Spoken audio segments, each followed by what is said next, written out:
आप सबके प्रभु यीशु मसीह के नाम में जय मसीह। हमारी निरंतर इफिसी के पुस्तक देखा जाता और एक असल मंडली, एक बाइबलीय मंडली का कराला, चर्च का कराला, बाइबल के हर एक पुस्तक हर एक पद ओकर खंडन करत, ओके प्रचार करही, ओकर अर्थ समझही जौन की हमरे प्रतिबद्ध बाटी। हमरे वह बात कही जाला जौन की परमेश्वर चाहेले व्याख्यात्मक प्रचार, और आप सब भी वह बात के चाह जाला सुने के कि परमेश्वर के वचन आगे वाले जे भी आवे वचन सुनावता हमन के आपन बात में सुनावे, अपन कहानी नहीं लेकिन परमेश्वर के वचन सुनावे। तो हमारे साथ में इफिसी के पुस्तक निकाल रहे, इफिसी 3 अध्याय के आज हमारे 10 से 13 पद के देखेंगे। इफिसी 3 अध्याय 10 के 13 पद। आई वचन में गैलिस पहले हम आप सब की एक बात बताओ चाहती। हमारे जितने जनी बाटी यहाँ आवल गए कौनो न कौनो उद्देश्य से आवल गए, चर्च में आवल गए एक उद्देश्य के लिए। आप सवेरे उठा जाला, काहे उठा जाला? आपके पास में कौनो न कौनो उद्देश्य बा। खाना खाई जाला, काहे खाना खाई जाला? ओकरे पीछे भी कौनो न कौनो उद्देश्य बा, कारण बा। हमारी जौन भी काम कई जाला अपन दैनिक जीवन में, उस सब के पीछे का बा? एक उद्देश्य बा, एक कारण बा। वैसे कह के परमेश्वर जब अपन रहस्यमय प्रकट कैले, ओकरे पीछे भी उद्देश्य बा। ई खंड से आज हमरे देखेंगे परमेश्वर के रहस्य का रहल कि यहूदी और अन्य जाति दोनों परमेश्वर के एकमात्र पुत्र प्रभु यीशु मसीह के शरीर के अंग होले। दोनों के लिए उद्धार और मुक्ति बराबर हो, दोनों एक समान होले, एक जाति होले, जेके हमें कहा जाला विश्वासी। केहू ऊंचा जाति के, केहू नीच जाति के नहीं। यह रहस्य में परमेश्वर प्रकट कर दिले।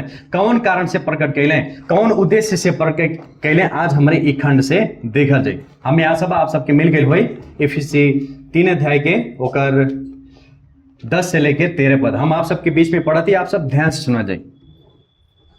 इफिसी 3 अध्याय के 10 पद में ऐसा लिखा था, हमारा बाइबल नेपाली हो लेकिन हम अपने भाषा में पढ़ब, आप सब एकदम ध्यान से सुना जाइए। 10 पद में लिखा थे पावल, ताकि ऐसे कह के मंडली के द्वारा परमेश्वर के विभिन्न किस्म के ज्ञान स्वर्गीय स्थान में शासक लोग और अख्तियार वालन के बीच में प्रकट होवे। फिर 11 पद में लिखा है, ई ख्रिस्ट यीशु हमन के प्रभु में उनके परमेश्वर का कहले पूरा कहले, उनके अनंत उद्देश्य अनुसार रहल। अनंत उद्देश्य रहल परमेश्वर के कि प्रभु यीशु मसीह में ही पूरा करब हम अपन सारा बुद्धि ज्ञान के। फिर 12 में लिखा था, वहां माथी उनके ऊपर रखल हमन के विश्वास के द्वारा साहस और दृढ़ भरोसा में हमारे परमेश्वर में प्रवेश पावल जाता। पहले बाटी 13 पद में लिखा था अंतिम में, एकरे कारण हम तोहन पचन के इफिसी के मंडली के कहा थे पावल, एकरे कारण हम तोहन पचन के निवेदन करत ही कि तोहन पचन के निमित्त हम जौन कष्ट भोगत ही, वो कष्ट में तोहन पचन बिल्कुल भी हताश दुखित न हुई है। ई तोहन पचन के गौरव मान सम्मान की बात हो। आमीन। वचन पढ़ाई सुना में आशीष मिले। ई वचन के मुख्य प्रचार मूल सार हमारे देखेंगे कि परमेश्वर अपन रहस्य के उद्देश्य से पूर्ण प्रकट कैले। परमेश्वर अपन रहस्य के उद्देश्य के साथ में का कैले, प्रकट कैले। यह हो मूल सार। हम कहे ई मूल सार दहली जब हमारे 9 पद में देखेंगे, 9 पद में पावल लिखत है कि 9 पद में जवन युग युग से परमेश्वर के रहस्य में लुकायल रहल, वो का कैले परमेश्वर प्रकट कई दहले। फिर जब हमारे 10 पद में आओ जे ताकि जौन शब्द बा, ताकि शब्द जौन देला ओकर अर्थ आवाला उद्देश्य, कारण। कौन कारण से परमेश्वर अपन रहस्य के प्रकट कई दहले मनन के बीच में, पावल के अन्य जाति के कौन कारण से प्रकट कई दहले। तो वो 3 उद्देश्य आज हमारे देखे के वचन से 3 उद्देश्य। पहला उद्देश्य हमारे देखे कौन कारण से परमेश्वर अपन रहस्यमय के प्रकट कैले, कौन कारण से परमेश्वर अपन रहस्य हमन के मानव जाति के बीच में प्रकट कैले। पहला कारण हमारे देखे के, पहला उद्देश्य हमारे देखे के कि परमेश्वर अपन अद्भुत ज्ञान के दिखावे के लिए। 10 से 11 पद में देखे हमारे पहला उद्देश्य परमेश्वर अपन अद्भुत ज्ञान के दिखावे के लिए। 10 पद में देखा जाता है, पावल लिखत है परमेश्वर के विभिन्न किस्म के ज्ञान कहां? स्वर्गीय स्थान में शासक लोग के बीच में, हथियार वालन के बीच में प्रकट होवे कह के परमेश्वर अपन ज्ञान के का कहले प्रदर्शन कैले दिखैले।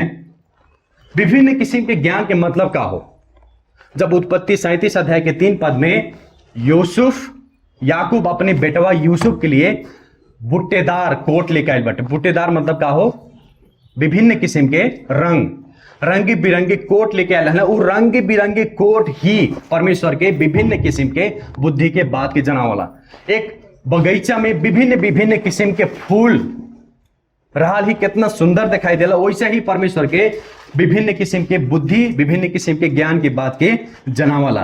व्यवस्था 29 के 29 पद में का मिलल बा, का लिखल बा, का परमेश्वर बतैले हैं कि प्रकट न कैल बात की कर हो परमेश्वर के। जवान बात परमेश्वर पर हमन के बहुत सीमित ही था बा परमेश्वर के विषय में, जितना कुछ परमेश्वर अपने वचन में प्रकट कई देले बाटे।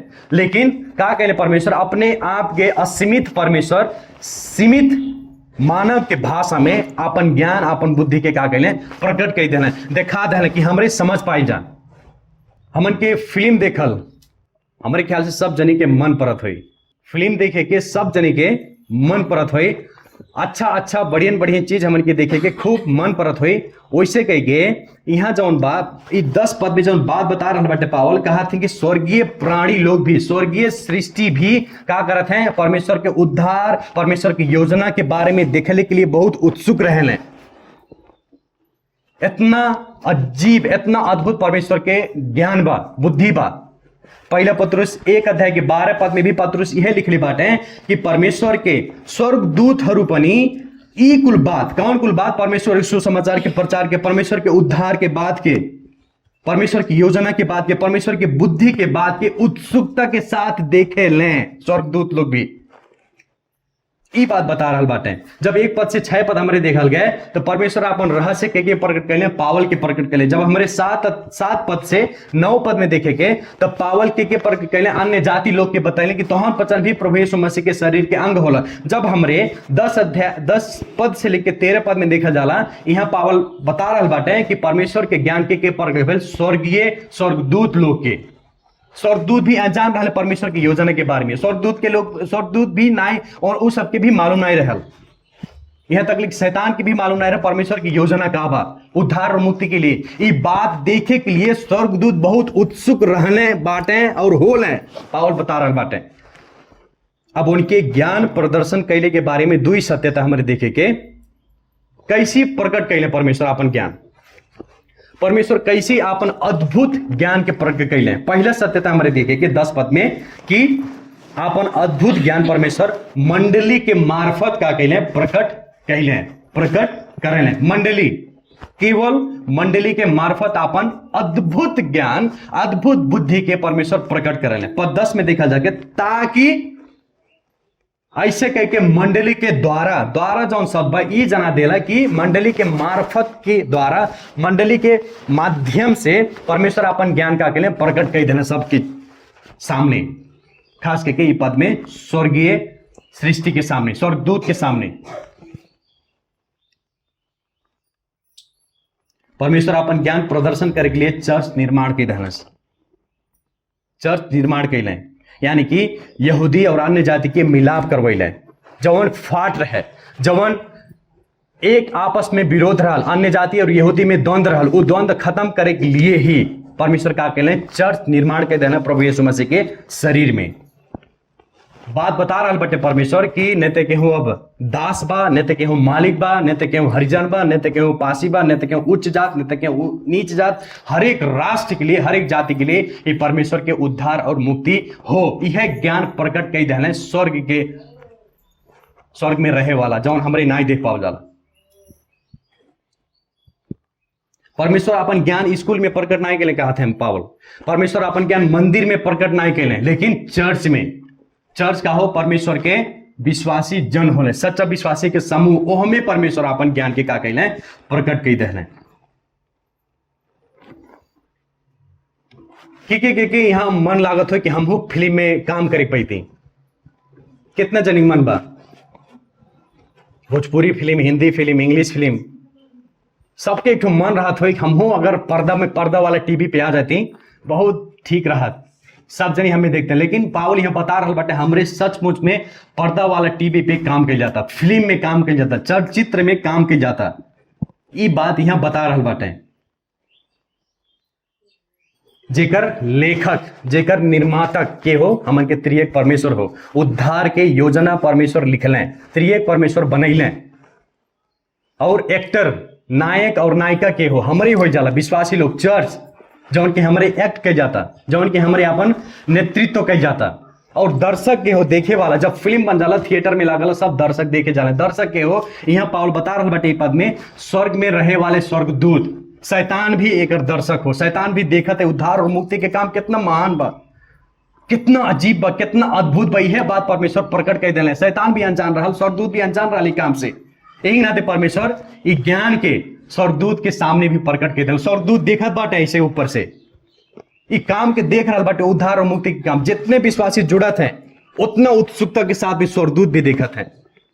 कितना अजीब बात बा। यही नाते प्रिय लोग हमरे चर्च हो जाला, हमरे विश्वासी हो जाला और हमरे कौन तरीका से अपन भूमिका निभावल जाता उससे फर्क पड़ाला।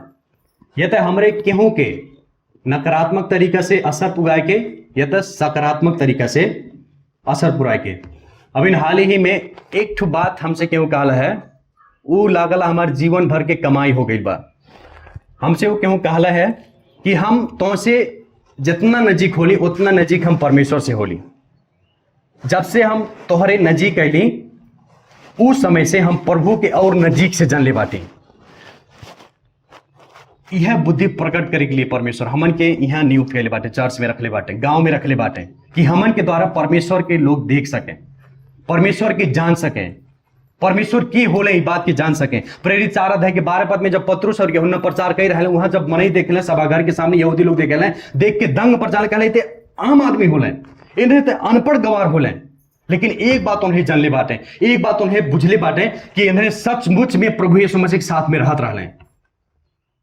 उन्हें ना देखत रहले, उन्हें ना देखले कि इन्हें रहले कि ना रहले, लेकिन जौन तरीका से उन्हें बात करत रहले, जौन तरीका से उन्हें प्रचार करत रहले, जौन तरीका से उनके जीवन रहल, वो व्यक्ति लोग जे सुनत रहे उनके बाद उन्हें कहत रहले ई फलाना फलाना व्यक्ति पतरस यूहन्ना परमेश्वर के पुत्र एकमात्र पुत्र प्रभु यीशु मसीह के साथ में रहले हैं।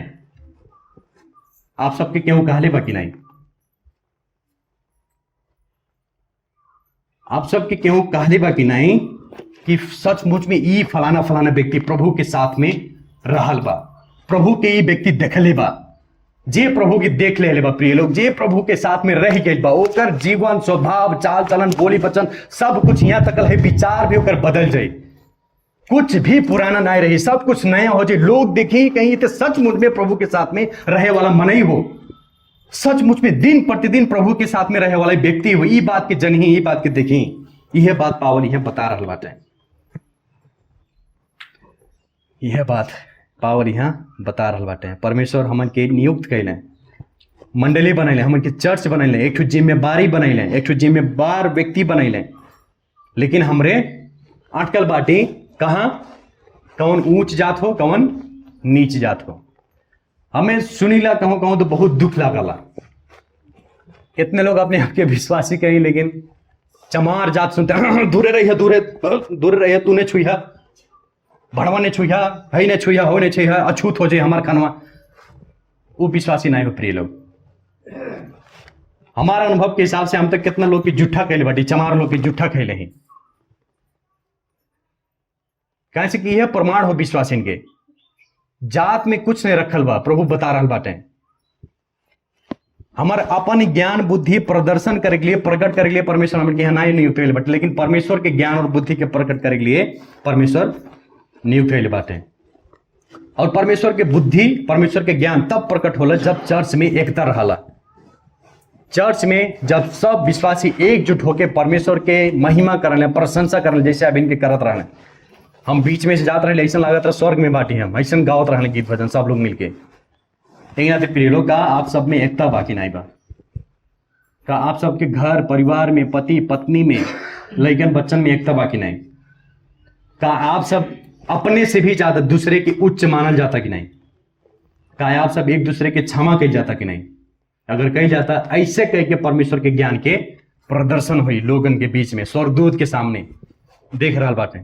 और दूसरा सत्यता हमारे देखे कि पहला सत्यता हमन के देखल के परमेश्वर के अद्भुत ज्ञान के विषय में कि अपन अद्भुत ज्ञान परमेश्वर केकरे मार्फत, मंडली के मार्फत प्रकट कैले 10 पद में। और 11 पद में दूसरा हमन के देखे के कि अपन अद्भुत ज्ञान प्रभु यीशु मसीह में का कैले, पूरा कैले। 11 पद के अंतिम 11 पद, पूरा 11 पद, परमेश्वर अपन अद्भुत ज्ञान प्रभु यीशु मसीह में का कैले, पूरा कैले। पद 11 में देखा जाता है, यहां लिखा है पावल, ई ख्रिस्ट यीशु हमन के प्रभु अनंत उद्देश्य अनुसार का कैले बाटे, पूरा कैले रहने, पहले ही निर्णय कैले रहने। परमेश्वर के पास में कोनो प्लान ए, पहला प्लान दूसरा प्लान नहीं रहे। अच्छा चलो ठीक बा, हाई प्लान फेल हो जाए हमार, हाई योजना हमार फेल हो जाए तो हाई योजना हमारे पास में रहना है, लेकिन परमेश्वर के पास में केवल एक ही योजना रहल उद्धार और मुक्ति के लिए, अन्य जाति और यहूदी के एक कराए के लिए खाली एक ही योजना रहल। कौन योजना रहे कि आपन एकमात्र पुत्र के संसार में पठाई ही कह के। परमेश्वर के पहले ही से मालूम रहे, आदम की सृष्टि होई, आदम के पतन होई, आदम और हवा पाप में गिरी ही, और फिर ओकरे बाद में का होई, मानवता जितना भी मानव जाति बाटो परमेश्वर के विद्रोह करे, ये बात पहले ही से ही परमेश्वर के मालूम रहे। और वही समय में ही परमेश्वर का कहले योजना बना देने। मलाकी 3:6 पद में परमेश्वर कहा बाटे, हम परम प्रभु कभी भी परिवर्तन होए वाला परमेश्वर नहीं होली। योजना एकमात्र पुत्र में प्रभु यीशु मसीह में पूरा कैले, अपन सारा बुद्धि परमेश्वर प्रभु यीशु मसीह में दिखैले। स्वर्गदूत में नहीं, पावल कहा था, नहीं तो स्वर्गदूत में, नहीं तो कौन सृष्टि में, लेकिन अपन पूरा अदृश्य परमेश्वर दृश्य प्रभु यीशु मसीह में पूरा कई दहले, दिखा दहले। यहां 3 नाम लिहल बा हमन के उद्धारकर्ता के लिए। 3 नाम आप जब ध्यान दे जाए पद में तो कहा थे कौन नाम यह बा, तीनों पद यहां मिलाला, ख्रिस्ट, यीशु और प्रभु। ये बात बता रहा बाटे कौनो नाम के लिए यीशु में नहीं, लेकिन एकमात्र पुत्र प्रभु यीशु मसीह जे परमेश्वर के पुत्र हो, जे के परमेश्वर प्रतिज्ञा कैले रहे, वह पुत्र में अपन सारा बुद्धि के पूरा कैले बाटे। पावल ई बात के जोड़ देते हैं, बतावत हैं। बहुत सारा प्रभु लोग उठल बाटे, बहुत सारा प्रभु लोग आवत है, और बहुत सारा प्रभु भी आए वाला बाटे। लेकिन पावल यह बता रहा बाटे, जौने प्रभु से हमन के भेंट पे, जौने प्रभु के हमन के देखल गए, जौन प्रभु मारल गए, गाड़ गए, फिर तीसरे दिन में जीवित भइले, उनमें अपन सारा बुद्धि, अपन ज्ञान के का कैले बाटे, पूरा कैले बाटे, दिखा दहले बाटे, प्रकट कई दहले बाटे। वह होले परमेश्वर के बुद्धि के स्रोत, हमन के बुद्धि के स्रोत। ई बात के पावल बता रहा बाटे। ख्रिस्ट के मतलब का हो, का जाना जाला, ख्रिस्ट के अर्थ का हो, ख्रिस्ट कहा जाला हमरे, का हो एकर मतलब। ख्रिस्ट के मतलब मसीहा, प्रतिज्ञा कैल मसीहा जे उद्धार देला, जे उद्धार देहे वाला हो। यीशु के मतलब का हो, परमेश्वर के द्वारा अभिषिक्त जन, उद्धार करता होले। प्रभु के मतलब का हो, उनके स्वामित्व के बारे में जाना, वह राजा होने, वह हमार प्रभु होने, वह हमार स्वामी होने कह के ये बात पावल बता रहा बेटे। हमन के प्रभु का आते हैं, पावल हमन के प्रभु का आते हैं। अन्य जाति लोग के भी, यहूदी के भी प्रभु में अपन सारा ज्ञान के का कैले बाटे, पूरा कैले बाटे। क्लासिक के मंडली में भी यह समस्या रहे। क्लासिक के मंडली में का सोचत रहे, वो झूठा शिक्षा रहे।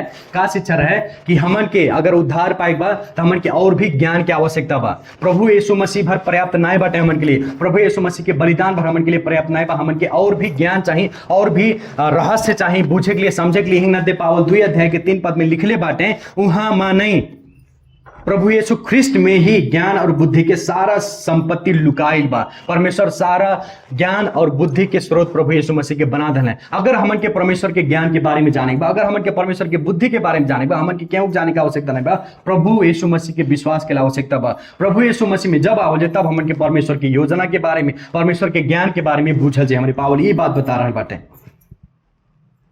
प्रिय लोग, आज हमारे जौन भी बाटी, जौन भी प्राप्त कैले बाटी हमरे, इस सब ख्रिस्ट में, प्रभु यीशु मसीह में, प्रभु यीशु ख्रिस्ट के द्वारा, प्रभु यीशु ख्रिस्ट से आयल बा।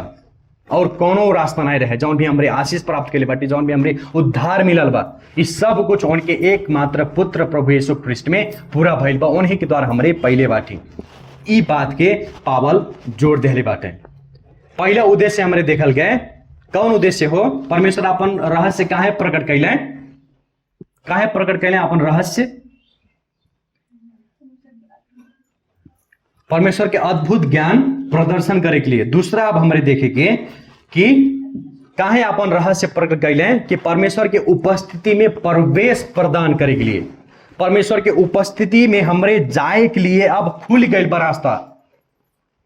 अब परमेश्वर के उपस्थिति में हमरे साहस के साथ में जा सकल जाला।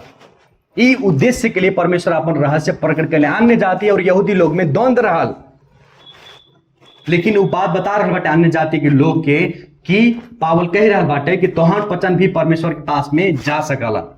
ई बात के बता रहा बाटे। ई जौन प्रवेश भाई साहस और दृढ़ के साथ में हो, एक अर्थ हो परमेश्वर के सामने हमारे बिना कोनो डेर के खुला रूप में, स्पष्ट रूप में, हिम्मत के साथ में हमरे परमेश्वर के सामने बोल सकल जाला, परमेश्वर से बातचीत कर सकल जाला। ई बात के बता। पुराना नियम में जब हमारे प्रस्थान यानी कि हिंदी में निर्गमन 19 अध्याय के 12 से 13 पद में परमेश्वर पहले बतैले रहने कि इजरायली लोग के बिहान सर सफाई नहा धो के लैया हम सिनै पर्वत में आईब, और सिनै पर्वत में जब हमार उपस्थिति होई, अरे भैया हे मूसा हमार बतिया सुनला, पहाड़वा किनारवा का लगा दिया, बार लगा दिया, लिख दिया कि होशियार रहिया केहू, सब जनी होशियार रहिए, अगर केहू पहाड़वा छुई तब पर भी का हो जाए, मरी जाए।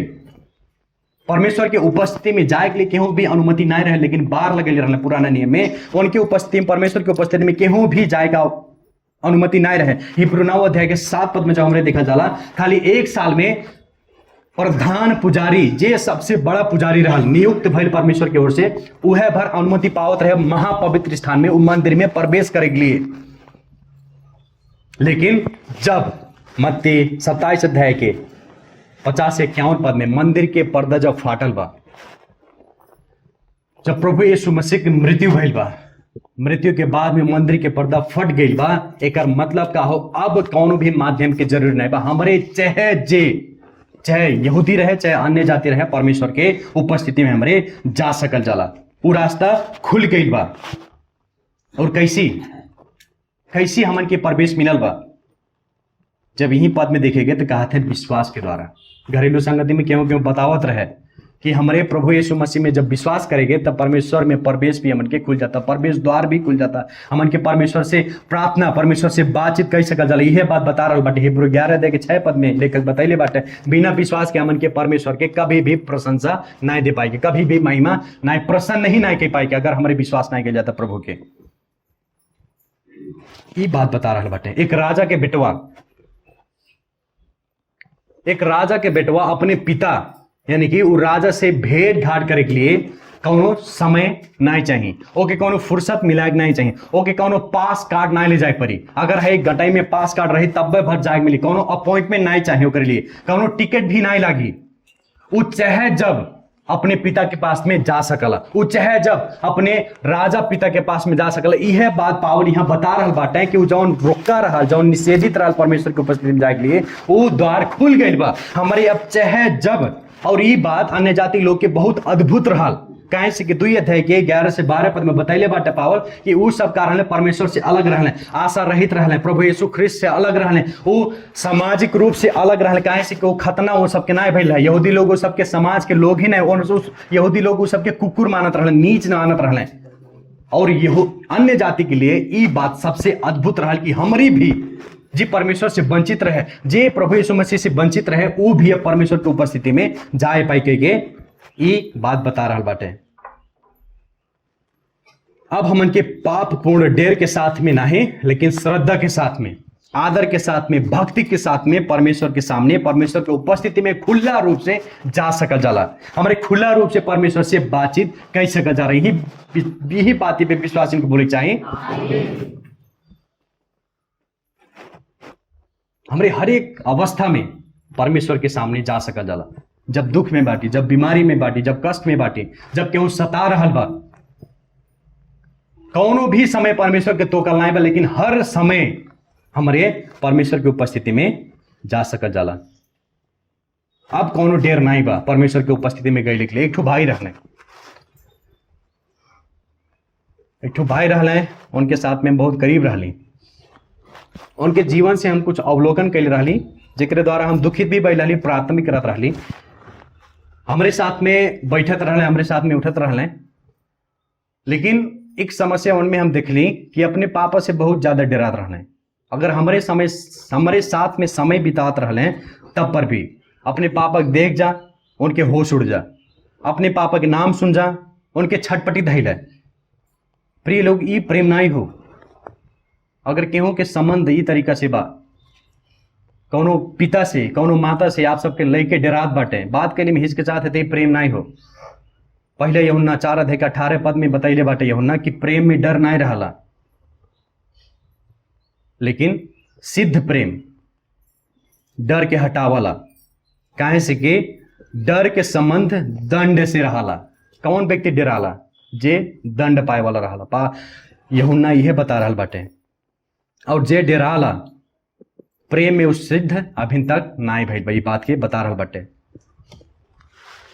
आप सबके लागत हुई, आप सबके बेटवा, आप सबके बेटी आपसे बहुत डराना है, कहाँ पहले ये पाप पर डर हो। आप सबके लागत है, हमारे बेटो तो हमसे बहुत डरला, हमारी बेटी तो हमसे बहुत डराला। लेकिन डर के आदर कैल, माता पिता के डर से आदर कैल और प्रेम से आदर कैल में बहुत फर्क बा। प्रिय लोग, अपने जीवन के जहाँ चल जा, अपने लइकन के देखल जा। आप सबके लइके, आप सबके बच्चे आपके डरा के इज्जत करत है कि प्रेम से इज्जत करत है? अगर डरा के इज्जत करत है तो सचमुच में ये प्रेम हो भी नहीं करे, ये तानाशाही हो। यह बात पावल बता रहा बता। और ये प्रवेश हमारी अपनी योग्यता से नहीं पावल के प्रिय लोग, लेकिन ख्रिस्ट के रगत के, प्रभु यीशु मसीह के लहू के काम के द्वारा, उनके शरीर के मृत्यु और पुनरुत्थान में विश्वास कैले के द्वारा हमन के ये प्रवेश मिलल बा। ही नाते हम आप सबसे प्रश्न पूछल चाहती, आप सब कितना समय परमेश्वर के उपस्थिति में बितावल जाता, रहल जाता?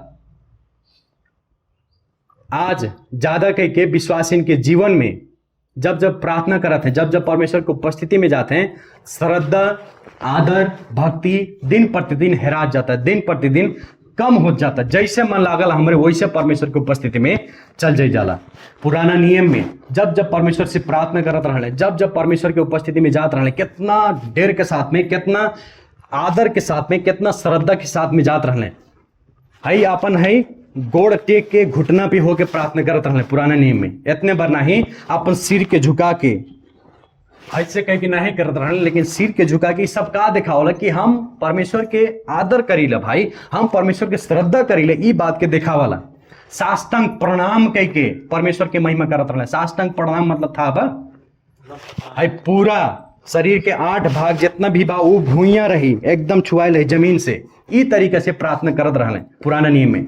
लेकिन हमन के कैसन प्रार्थना कई जाला, हमन के कैसन कौन तरीके से वचन सुनल जाला? हमारे प्रार्थना करते करते खाए लगा जाला। यार प्रार्थना होता इस तरीके से परमेश्वर के आदर नहीं मिली, इस तरीके से परमेश्वर के श्रद्धा नहीं हो पाई।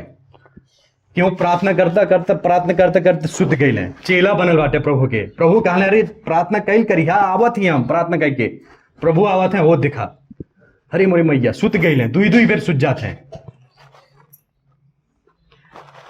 और सबसे बड़ा दुख के बाद हिंदू लोग के हमन के विषय में ज्यादा नहीं मालूम बा, लेकिन कभी कभी वो लोग चर्च में आवल है, मंडली में आवल है, संगति में आवल है और देखे लें हाई जौन बाइबल बा हाई गोड़े के तरह धैल डाला ऐसे भुइया यहाँ ऐसे धैले, हमन के परवाह नहीं रहला। क्यों के बाइबल जब देखे कहूँ पन्ना फाटल रही, कहूँ है चिमुरल मिमुरल गोजल गाजल, कहूँ आधा बाइबल वे फाटल रही, कहूँ का रही। ई श्रद्धा नहीं हो। हम नहीं कहती कि बाइबल के हमारे पूजा करे रोज ऐसे प्रणाम करे, ये बात हम नहीं कहती, लेकिन परमेश्वर के वचन के प्रति, परमेश्वर की उपस्थिति में जब हमारे जाए जाता तो श्रद्धा के साथ में जाए जा। यहाँ कितने लोग के बाइबल देखी तो कितना लोग के फाटल हुई, कितना लोग के गोजल हुई। हमारे बाइबल में आइए एक स्क्रेच लगेले में बहुत दुख लागल रहे। ये सब बात श्रद्धा के दिखावला प्रिय लोग, ये सब बात श्रद्धा दिखावला, आदर भक्ति इज्जत दिखावला। हिंदू लोग के धर्मशास्त्र आप देख ले बाटी कबो कौन तरीके से धरे लें, लपेट के लाल शायद लाल कपड़ा में बेर के इतना बढ़िया से धरे उ सब काहे उ सब के हृदय में श्रद्धा बा, आदर बा, भक्ति बा, यही नाते धरत हैं। हमारे जितना अनुग्रह पावल गए, जितना गिफ्ट पावल गए, उतना हमन के तुच्छ ठानल गए।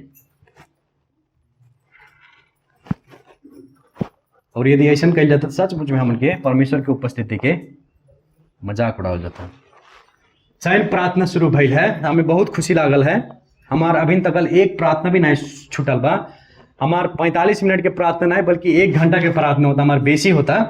तो हमारे साथ साथ में केहू और एक जनी प्रार्थना कई रहल बाटे, हमारे दोनों मिल कई जाला। हम बल्कि कबो अलछी माँ जली तोहार से हमें मैसेज आवला, फोन आवला, उठा प्रार्थना करा। और जब सुतल रही ना तो ओकरे बाद में उस श्रद्धा के बाद देखल जा, सुनल जा वो कौन तरीका से हमें समझावत रहले, बतावत रहले कि चाहे जैसन कपड़ा पहन के प्रार्थना करेंगे नहीं बैठिया, एक ठो शर्ट पहन लिहा।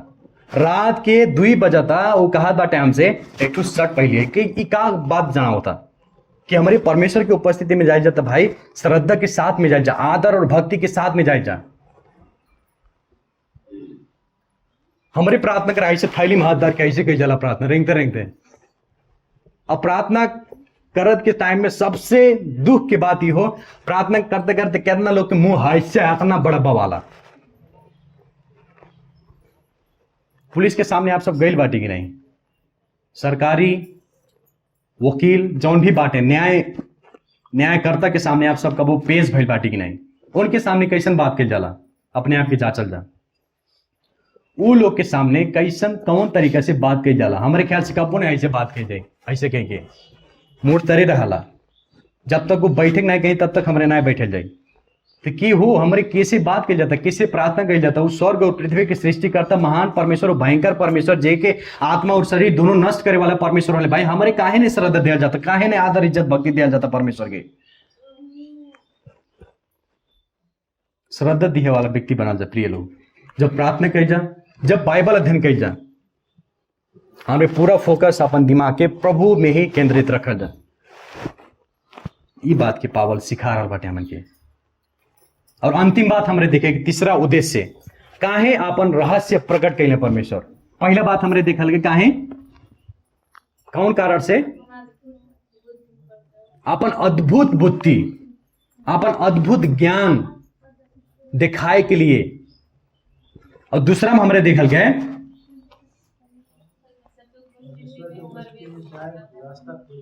परमेश्वर के उपस्थिति में हमन के प्रवेश खुल गई बा, मिल गई बा, ये बात के बताते हैं। अब तीसरा बात में हमरे देखेंगे, तीसरा उद्देश्य में हमरे देखेंगे कि कष्ट में दृढ़ता प्रदान करे के लिए पावल ये बात यहाँ बता रहे बाटे। परमेश्वर अपन रहस्य प्रकट कर दिले अन्य जाति के लोग के, पावल के, स्वर्ग में रहे वाला स्वर्गदूत के। काहे, कौन उद्देश्य से कि विश्वासी लोग जौन बाटे कष्ट के समय में भी दृढ़ता प्राप्त कर सकें। पद 13 में देखा जा पावल लिखा था, करे कारण हम तोहन पचन के निवेदन करत ही कि तोहन पचन के लिए जौन हम दुख भोगा थी हमें तोहन पचन बिल्कुल हताश नहीं हुई है, बिल्कुल दुखी नहीं हुई है। काहे से कि तोहन पचन की गौरव के बात हो, मान सम्मान के बात हो, पावल बता रहा बाटे। पावल इफिसी के विश्वासी जितना रहे उ सबके अपने कष्ट के विषय में बता रहा बाटे कि तोहन पचन बिल्कुल भी दुखित नहीं हुआ, बिल्कुल भी हताश नहीं हुआ, बिल्कुल भी चिंता नहीं हुआ कह के बता रहा बाटे। और ये जब पत्र लिख रहे पावल कहाँ रहा, कान के कहला है, मिठाइया नहीं बने दे देती, फिर घरेलू संगत दिए हर। पावल कहाँ रहा, जेल में रहा। और एक साथ साथ में कौन कौन पत्र लिखले बाटे, कलस्सी, एफिसी, फिलिपी और फिलेमोन 60 से लेके 62 एडी में लिखले रहले। और एक कारण रहला प्रेरित 21 अध्याय के 28 पद में पावल का करले, यहूदीन के बीच में अब हमन के व्यवस्था पालन कैले का आवश्यकता नहीं बा। हमन के व्यवस्था पालन करके खतना के द्वारा उद्धार मुक्ति नहीं पावल जाए, लेकिन प्रभु यीशु मसीह के द्वारा उद्धार मुक्ति पावल जाए। एकरे कारण और दूसरा कारण का रहे, पावल का के लिए रहले अन्य जाति लोग जौन यहूदी नहीं रहले वो सबके सभा घर में ले गए रहले, वो मंदिर में ले गए रहले। यही नाते यहूदी लोग पावल के ऊपर का कैल रहे, दोष लगैले रहले। और वह आरोप में वो सब पावल के कैद में रखले रहले। पावल यहाँ अन्य जाति के फायदा के लिए कष्ट भोगत बाटे। और प्रिय लोग, यह एक सच्चा सेवक के पहचान हो। एक सच्चा सेवक जे हो वो अपने लिए ना जियाला, लेकिन दूसरे के लिए जिए, दूसरे के फायदे के लिए सोचे, दूसरे के बढ़ोतरी के लिए सोचे, अपने घटी लेकिन दूसरे के बढ़ाई। पावल यहां कह रहा बाटे वह बात।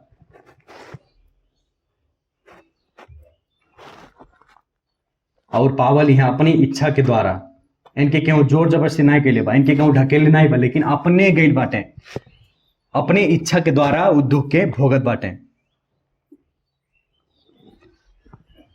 काहे भोगत जरूरी बा, पावल ही बता रहा बाटे कि ख्रिस्ट के लिए अगर हमारे दुख उठावल जाता, शारीरिक दुख की बात नहीं करते हैं। फिर अभी सोचा जो हमार पेट पिराता तरी दादा होता था, हमारे गौरव के बात हो, अरे गैस्ट्रिक भइल बा, जाके दवाई ले जा।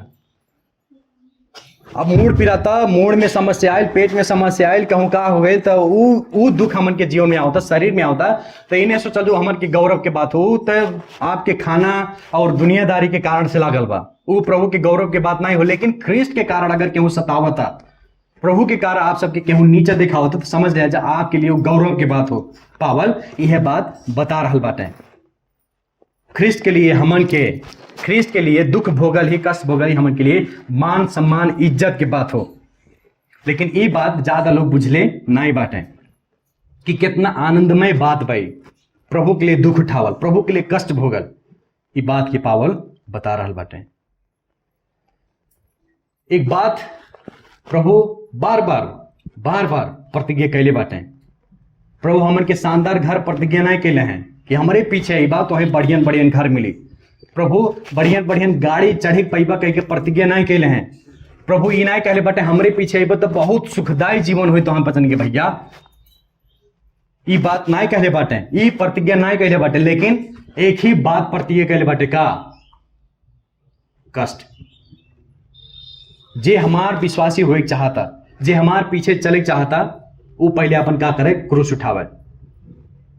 ओके कष्ट मिली, ही कोनो बड़ा बात होबे नहीं करे। अगर केहू विश्वासी हो चाहता, अगर केहू प्रभु के विश्वास करता, ओकरे जीवन में दुख कष्ट मसीही के कारण आइबे करी। तोहार समाज वाले तोहे सताई, तोहार घर परिवार तोहार विरोध में हो जाई, सरकार भी तोहार विरोध में हो जाए। पावल ही बात बता रहा बाटे। ये सामान्य बात हो, हमें डराए की आवश्यकता नहीं बा, हमें घबराए की आवश्यकता नहीं बा, हमें चिंतित भइले की आवश्यकता नहीं बा। अगर विश्वासी हो ही जाला तो प्रभु के कारण आज नहीं तो बिहान दुख उठे ही पड़ी, कष्ट सही परी, बात के बता रहा बाटे। पावल यहां स्पष्ट रूप से बुझल बाटे, समझ गए बाटे कि प्रभु के लिए जब हम दुख उठाए, आज प्रभु के कारण हम जब दुख उठाए, ये हमें भविष्य महिमा के लिए तैयार करता। ये दुख हमें और मजबूत करता प्रभु के लिए। यही ना पावल कहा बाटे, तो हम पसंद हताश नहीं हुई है, निराशा नहीं हुई है। रोमी 8 अध्याय के 17 से 18 पद में यह बतैले बाटे पावल। और पहला कोरिन्थी 4 अध्याय के 17 पद में ऐसा लिखत है पावल कि हमन के क्षणिक समय के लिए दुख उठाए पड़ी प्रभु के कारण, लेकिन स्वर्ग में रखल इनाम हमारे एक दिन का पाए के प्राप्त करे की। पावल ये बात बता रहा बाटे, प्रभु के कारण दुख उठाए हमन के लिए इनाम की बात हो। और यह बात भरना है, पावल ये बात समझ ले रहा है, पावल ये बात बुझ ले रहा है कि प्रभु के खाली विश्वास कैल भर उपहार नहीं हो, गिफ्ट नहीं हो, लेकिन दुख उठावल भी का हो, उपहार हो, गिफ्ट हो। ये गिफ्ट दहले बाटे प्रभु के कारण दुख उठावल भी गिफ्ट हो कह के बतैले बाटे। यही नाते प्रिय लोग, जब भी हमन के ऊपर, हमन के जीवन में, हमन के घर में, परिवार में प्रभु के कारण कष्ट आवता, प्रभु के कारण सतावट आवता, हमारे आनंद के साथ में ओके सहज हमारे संसार से नहीं लड़ पाएगी। प्रभु यह बात बतैले बाटे अपने वचन में, हमन के लड़ाई मनुष्य जाति से नहीं बा,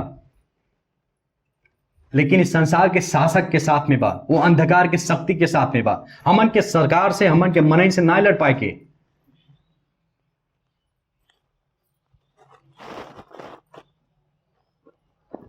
हमारे आनंद के साथ में प्रभु के दुख और कष्ट में सहभागी हो जाए। काहे से कि हमन के ऊपर जौन भारी दुख कष्ट आए वाला रहे, वो के सही लाल है, प्रभु यीशु मसीह सही लाल है। हमन की सारा दुख, अनंतता के दुख प्रभु यीशु मसीह अपने शरीर में सही लाल है। तो काहे ने हमारे प्रभु के लिए उत्साहित होकर दुख सहजा, कष्ट सहजा। लगभग 155 एडी में एक बहुत भारी घटना घटल बा। 155 एडी में जितने भी क्रिश्चियन रहले उन्हन के विरुद्ध में सतावट बहुत पहला शताब्दी से ही क्रिश्चियन लोग विश्वासी लोग के विरुद्ध में बहुत भयंकर सतावट रहे। और वह लहर के समय प्रेरित यूहन्ना के चेला एक रहले जेकर नाम है पॉलीकार्प, उनके गिरफ्तार करके ले जाले प्रभु यीशु मसीह में विश्वास के कारण, प्रभु यीशु मसीह के सुसमाचार प्रचार कैले के कारण। जब रोमी सिपाही उनके पास में आवे गिरफ्तार करे के लिए, पकड़े के लिए, तो पॉलीकार्प जो प्रेरित यूहन्ना के चेला रहे वो उनसे डरा भागे लेना, वो उनके ताड़े लेना ही, लेकिन वो सबके स्वागत करे आवा स्वागत भरनाई करे, लेकिन वो सबके लिए खाना और पानी पिए के व्यवस्था मिलावे उतने भरनाई के लिए बाटे। लेकिन फिर प्रार्थना करे के समय मांगे पॉलीकार्प और 2 घंटा प्रार्थना कैले बाटे। और 2 घंटा प्रार्थना में यह प्रार्थना कैले हैं, परमेश्वर के धन्यवाद देले बाटे कि हे परमेश्वर, हमें प्रभु के लिए दुख सहले के लिए योग्य के बनावल गए, योग्य के ठानल गए। ये जौन दुख आवत है, ये जौन कष्ट आयल बा हमारे ऊपर, एकरे योग्य के हम बाटी, एकरे नाते हम परमेश्वर आपके धन्यवाद देती। रोवा चिल्लात ना, अरे तो का हो गया हमार लड़के बच्चे अब सब छूट जाई, सब खत्म हो गई, बात चिल्लात रोवत ना बटे, लेकिन प्रभु के धन्यवाद देते, परमेश्वर के धन्यवाद देते हैं। और उनके जब महासभा घर के सामने पेश, कैसर के सामने पेश कई जाला, कैसर अपन राज्य चलावत रहले और यह बात के बतावत रहले कि तू का करा, प्रभु यीशु मसीह के इनकार करा। जितने भी क्रिश्चियन बाटा, जितने भी विश्वासी लोग बाटा, प्रभु यीशु मसीह का करा, इनकार करा और उनके सरापा। तब पॉलीकार्प प्रभु प्रेरित यूहन्ना के चेला एक बात कहले बाटे वो 86 वर्षक रहले, 86 वर्षक रहले जब उनके रोमी सेना पकड़े आवला, 86 वर्षक रहले। और ई बात कहले बाटे कि हम 86 वर्ष तक परमेश्वर के सेवा कैली और वहां हमारे साथ में कौनो भी अन्याय नहीं कैले बाटे अभी तक। तो हम कैसी हमार राजा, हमार मुक्तिदाता के हम निंदा कर पाई। इतना कहले बाद में जब वो प्रभु के इनकार नहीं कैले, तब उनके सरकार का कैलस, जियते जराए के आदेश दे दहलस। जियते जराए के आदेश जब दे दहलस, हाथ बांध के उनके चौराहा के सामने खड़ियाए रहे, चौराहा के सामने खड़ियाए रहे। और अंतिम समय में भी पॉलीकार्प प्रार्थना करत रहले, जवन परमेश्वर हमें एकरे योग्य के बनैले बाटे, वो परमेश्वर हमें सहायता भी करी, सामर्थ्य भी दी, ताकि हम अगिया में जब जरी तो हम हिली डोली ने, बल्कि साहस के साथ में हम मर सकी, ताकि प्रभु के लिए हम मर सकें। प्रिय लोग, परमेश्वर हमन के दुख कष्ट सहले में सहायता करें, हमन की मदद करें जब तक वो आई ही नहीं। आओ हमरे प्रार्थना करें। उद्धारकर्ता मुक्तिदाता परमेश्वर, हम आपके धन्यवाद देती। आप सचमुच में महिमा के योग्य के परमेश्वर हो जाला। आप अपन रहस्यमय बात के हमन के बीच में प्रकट कर दिया गए, हमन के बीच भर में नहीं, हमारे अन्य जाति लोग के बीच भर में नहीं, लेकिन स्वर्गीय स्थान में रहे वाला जितने स्वर्गदूत बाटे, जितने अख्तियार वाला बाटे, उस सब के बीच में आप अपन उद्धार और मुक्ति के योजना के प्रकट कर दिले। और स्वर्गदूत भी बड़ा उत्सुकता के साथ में देखें आपके उद्धार और मुक्ति की योजना के बात। प्रभु परमेश्वर धन्यवाद हो, ये उद्देश्य से प्रकट कर गए कि अपन ज्ञान के प्रदर्शन कर सकल जा, वो अद्भुत ज्ञान परमेश्वर जौन हमन के समझ नहीं पाएगे, हमारे उतना समझे जितना आप प्रकट कर दिहल गए, ताकि परमेश्वर हमारे कष्ट में भी साहस के साथ में, आनंद के साथ में वो कष्ट के सही सकल, ताकि परमेश्वर हमारे परमेश्वर के उपस्थिति में, आपके उपस्थिति में हमारे निरंतर चाहे जब हमारे जा सकल जा। प्रभु धन्यवाद देती। प्रभु आपकी महिमा हो, आपकी प्रशंसा हो। प्रभु ये जीवन आपके लिए हो। प्रभु ये जीवन सिर्फ आपके हो। प्रभु आप ये जीवन के मालिक हो जाला। प्रभु आप ये जीवन के स्वामी हो जाला। प्रभु अपने हिसाब से, अपनी इच्छा के अनुसार ये जीवन के चलाओ। जब परमेश्वर उद्धार करता मुक्तिदाता प्रभु यीशु मसीह के नाम से मांगते हैं, आमीन।